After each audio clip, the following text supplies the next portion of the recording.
AJSU party के supremo Sudesh Mahato शुक्रवार को गिरिडीह स्थित नया परिसदन भवन पहुंचे, जहां उन्होंने कार्यकर्ताओं संग अहम बैठक की। बैठक में ग्राम स्तर पर संगठन को मजबूत करने और विकास कार्यों की समीक्षा पर चर्चा हुई। पत्रकारों से बातचीत में सुदेश महतो ने साफ कहा कि पार्टी अब राज्य सरकार की गलत नीतियों के खिलाफ आंदोलन की तैयारी कर रही है और जनता के बीच मुखर होगी। वहीं नगर निकाय चुनाव पर उन्होंने कहा कि उनकी पहल और हाईकोर्ट के हस्तक्षेप से ट्रिपल टेस्ट कराने का फैसला हुआ है, जो लोकतांत्रिक प्रक्रिया के लिए सकारात्मक कदम है। उन्होंने सरकार को चिताया कि चुनाव जल्द कराना जरूरी है, लेकिन जल्दबाजी में ट्रिपल टेस्ट की प्रक्रिया प्रभावित नहीं होनी चाहिए।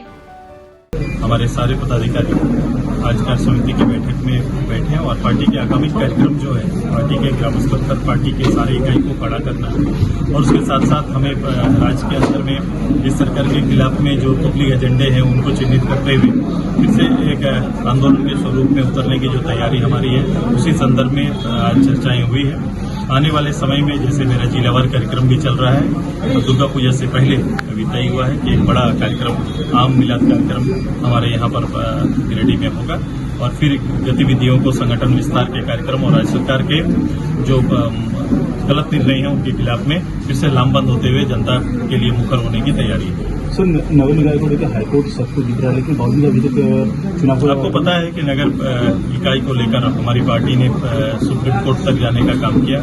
हमने पंचायत को लेकर भी यही अपनाया था, लेकिन करीब 10,000 लोगों का, खासकर बैकवर्ड लोगों का हक और अधिकार सरकार ने छीनने का काम किया, जो कहीं न कहीं प्रतिनिधि के रूप में उनके लिए रिजर्वेशन रहता। लेकिन नगर इकाई में भी यही काम सरकार करने वाली थी। हमारा जोर और खासकर माननीय अदालत का हस्तक्षेप से ये हुआ है कि ट्रिपल टेस्ट कराने का निर्णय हुआ है। ट्रिपल टेस्ट के लिए सरकार कह रही है, इनका कितना नगर के अंदर में लोगों का कितना दरवाजे तक पहुंच पा रही है, टेस्ट कैसा आएगा, कभी कभी इस पर शक भी होता है। लेकिन हिदायत है कोर्ट का कि जल्द से जल्द और समय न लेकर इस चुनाव कराएं। लेकिन ये बात भी ध्यान रखना होगा कि कहीं इससे ट्रिपल टेस्ट प्रभावित ना हो, इस बात का भी ध्यान रखना होगा।